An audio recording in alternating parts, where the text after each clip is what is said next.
यावेळेला एक मोठी बातमी येते। केंद्रीय गृहमंत्री अमित शहा पुन्हा महाराष्ट्र दौऱ्यावरती येणार आहेत। अमित शहा 1 ऑक्टोबरला मुंबई दौऱ्यावरती येत आहेत। या दौऱ्यामध्ये मुंबई ठाणे कोकण विभाग विधानसभा मतदारसंघाचा आढावा घेतला जाणार आहे आणि त्यासाठी 1 ऑक्टोबरला अमित शहा पुन्हा एकदा महाराष्ट्रात येत आहेत, मुंबईत येत आहेत।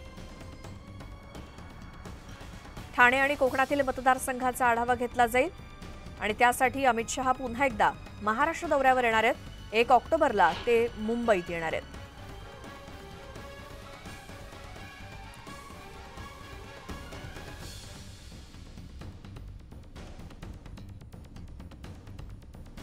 मुंबई ठाणे कोकण या मतदारसंघाचा आढावा 1 ऑक्टोबरच्या महाराष्ट्र दौऱ्यामध्ये घेतला जाईल। सध्या विदर्भ उत्तर महाराष्ट्र या ठिकाणी लक्ष केंद्रित केले अमित शहांनी आणि त्यानंतर महाराष्ट्रात मुंबई ठाणे कोकण या भागाचा आढावा घेण्यासाठी 1 ऑक्टोबरला अमित शहांचा पुन्हा एकदा महाराष्ट्र दौरा होणार आहे।